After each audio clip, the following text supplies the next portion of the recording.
नमस्कार दोस्तों, आपके अपने YouTube channel teacher solution classes पर आपका स्वागत है।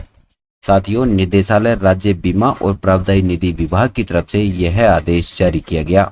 इस आदेश के बारे में सबसे पहले जानकारी लेनी होगी और उसके बाद में लाइव प्रोसेस ये बताया जाएगा कि SSOID के SIPF के न्यू पोर्टल के माध्यम से आपको SI और GPF की पासबुक के साथ में आपका पदस्थापन विवरण किस प्रकार से अपलोड करना होगा।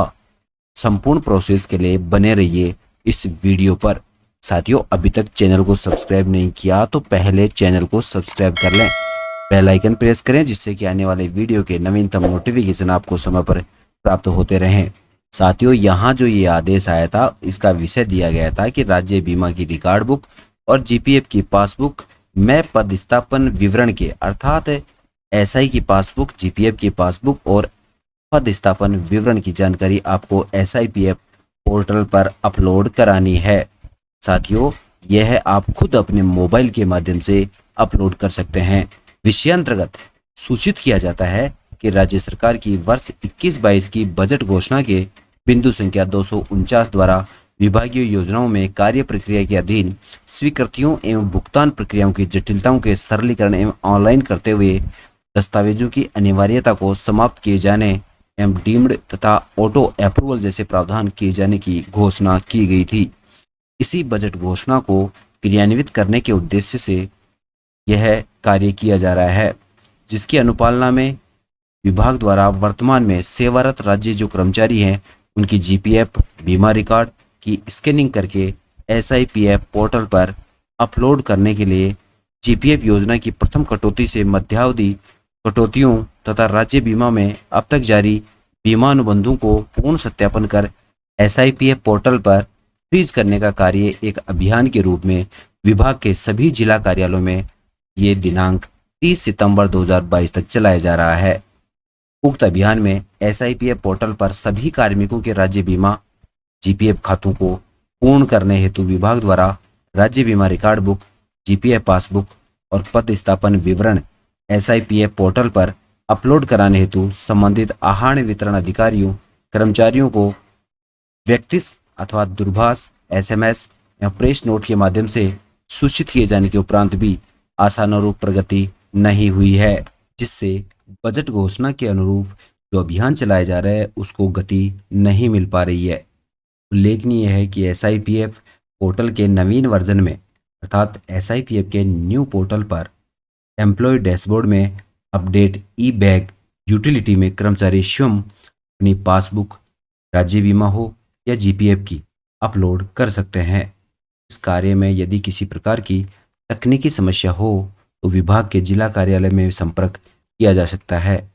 अतः आपसे अनुरोध है कि आपके अधीन समस्त आहार वितरण अधिकारियों को आपके स्तर से यह निर्देशित करावें कि ऐसे राज्य कर्मचारी जिनके राज्य बीमा GPF रिकॉर्ड SIPF पोर्टल पर अपूर्ण है या विसंगतिपूर्ण है तथा अभी तक राज्य बीमा सत्यापित रिकॉर्ड बुक, GPF सत्यापित पासबुक अपलोड नहीं हुई है, उन्हें दिनांक 15 सितंबर 2022 तक इस संलग्न प्रारूप के अनुसार मैं पदस्थापन विवरण के SIPF पोर्टल पर अपलोड करावें ताकि समस्त राज्य कर्मचारियों के राज्य बीमा एवं GPF खाते पूर्ण किए जा सकें।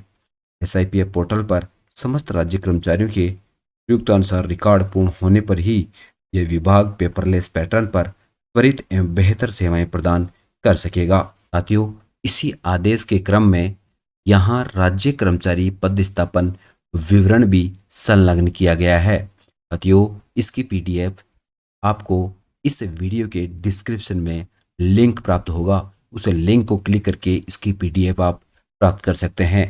इसका प्रिंट आउट लेना होगा। राज्य कर्मचारी पदस्थापन विवरण यह परिशिष्ट 1 है। साथियों, इसको भरना होगा।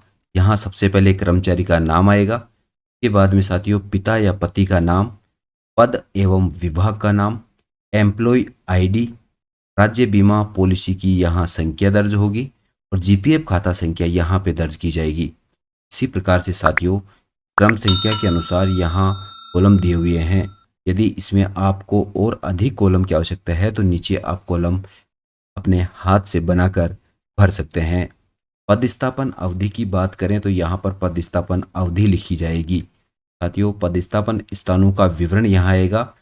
यहाँ पर पदस्थापन अवधि आएगी, वह दिनांक से दिनांक तक होगी। कितनी दिनांक से कितनी दिनांक तक आप एक जगह रहे।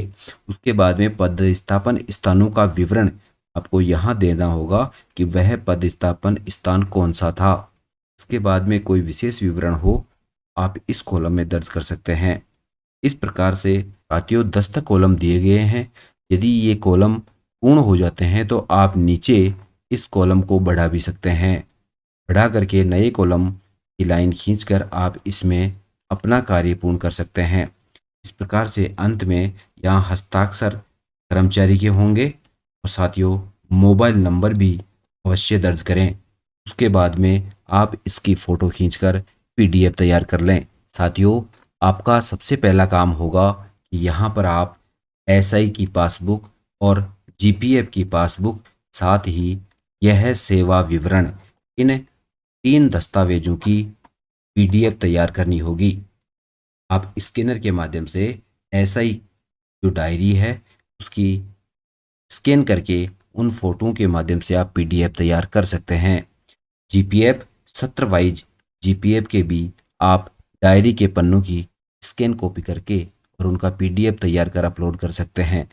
सेवा विवरण के लिए उक्त प्रपत्र को आप भरकर इसकी स्कैन कॉपी को पीडीएफ में कन्वर्ट करके और आप इन तीनों की पीडीएफ तैयार रखें। इन तीनों की पीडीएफ तैयार करने के बाद में आपका ऑनलाइन क्या कार्य रहेगा, आइए जानते हैं आगे। दोस्तों पीडीएफ तैयार करने के बाद में आपको सबसे पहले गूगल क्रोम में एसएसओ आईडी लॉगिन करनी होगी।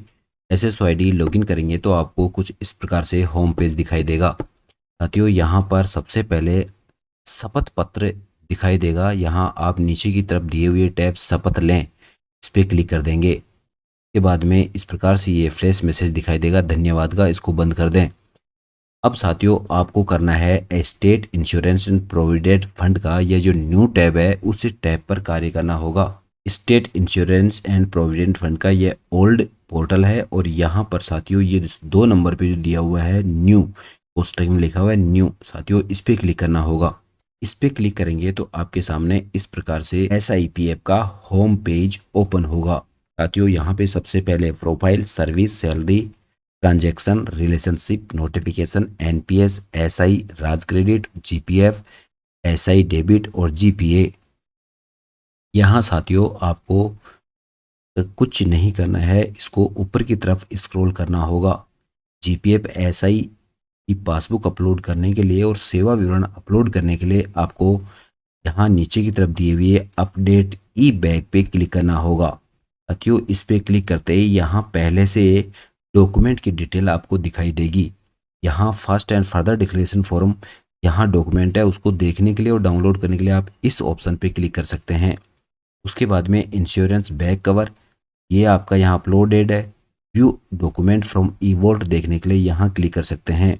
उसके बाद में आपकी एसआई की पॉलिसी बॉन्ड यहाँ दिया हुआ है, आप view document from e vault से यहाँ क्लिक करके उसको डाउनलोड कर सकते हैं और चेक कर सकते हैं।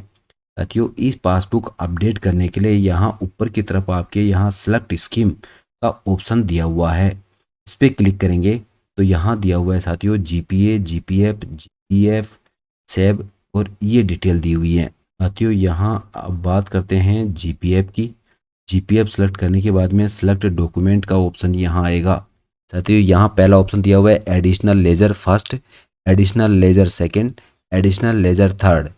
यहाँ दिया हुआ है appendix D nomination form, GPF back cover, GPF old passbook और identity bond, ledger, ledger related docs या नॉमिनेशन डॉक्स, रिटायरमेंट ऑर्डर या टेम्परेरी विड्रॉल। साथियों यहाँ पे आपको जीपीएफ की ओल्ड पासबुक यदि आपके पास में अपलोड की हुई नहीं है तो ओल्ड पासबुक की स्कैन कॉपी यहाँ अपलोड करनी होगी। आपको जीपीएफ ओल्ड पासबुक सेलेक्ट करना होगा। उसके बाद में यहाँ चूज फाइल वाले ऑप्शन में आपको क्लिक करना होगा। जब चूज फाइल वाले ऑप्शन पे क्लिक करेंगे तो आपकी जीपीएफ की ओल्ड पासबुक की जो पीडीएफ है वो आपके फोल्डर में ले जाएगा। अर्थात आपको आपकी जीपीएफ की ओल्ड पासबुक की पीडीएफ यहाँ अपलोड करने के लिए इस पर क्लिक करेंगे तो आपकी गैलरी में ऑप्शन जाएगा, वहाँ पे आपकी जहाँ भी जीपीएफ की पासबुक है उसको क्लिक करके आप यहाँ ओपन पे क्लिक करेंगे तो वह अपलोड हो जाएगी। इस प्रकार से इस ऑप्शन के माध्यम से आप जीपीएफ की पासबुक अपडेट कर सकते हैं। इसके बाद में यहाँ से आपको सेलेक्ट करना होगा एसआई। साथियों एसआई सेलेक्ट करेंगे, उसके बाद में यहाँ आगे दूसरे ऑप्शन में सेलेक्ट डॉक्यूमेंट में आपको सेलेक्ट करना है सबसे पहले यहाँ एसआई पासबुक के रूप में, इसमें बीमा रिकॉर्ड बुक आपको सेलेक्ट करनी है और यहाँ चूज फाइल पे क्लिक करेंगे तो आपके गैलरी में वो ऑप्शन दिखाई देंगे जहाँ पर आपके एसआई पासबुक की पीडीएफ है। साथियों उसको सिलेक्ट करना है और सिलेक्ट करने के बाद में आप ओके करेंगे तो यहाँ पर अपलोड हो जाएगी। उसके बाद में आपको सेव पर क्लिक करना है। इस प्रकार से एसआई की पासबुक भी अपलोड हो जाएगी। साथियों तीसरा जो कार्य है वह है एसआई की सिलेक्ट करने के बाद में सामने सिलेक्ट डॉक्यूमेंट में सबसे पहला ऑप्शन है, ये है अनेक्चर ए। यहाँ place of posting and time period अर्थात आपका जो सेवा विवरण है उसकी पीडीएफ यहाँ अपलोड करनी होगी। इसको हम यहाँ सेलेक्ट करेंगे। सेलेक्ट करने के बाद में आपको चूज फाइल्स पे क्लिक करना होगा और आपकी सेवा विवरण की जो पीडीएफ आपकी गैलरी में है वो सिलेक्ट करनी है। सिलेक्ट करने के बाद में यहाँ अपलोड हो जाएगी और आपको सेव पे क्लिक करना होगा। उसके बाद में आपके ये तीनों कार्य विभाग के द्वारा जो अब करवाए जा रहे हैं वो पूर्ण हो जाएंगे। इस प्रकार साथियों आप अपने एसआई जीपीएफ और सेवा विवरण की पीडीएफ को यहाँ अपलोड कर सकते हैं। फिर भी यदि साथियों किसी प्रकार की समस्या हो तो आप टेलीग्राम चैनल पर या कमेंट बॉक्स में कमेंट करके मुझे अवगत करा सकते हैं। साथियों वीडियो को अंत तक देखने के लिए धन्यवाद। यदि चैनल पर आप नए हैं, अभी तक सब्सक्राइब नहीं किया तो सब्सक्राइब अवश्य करें, बेल आइकन प्रेस कर लें जिससे कि आने वाले वीडियो के नवीनतम नोटिफिकेशन आपको समय पर प्राप्त होते रहें।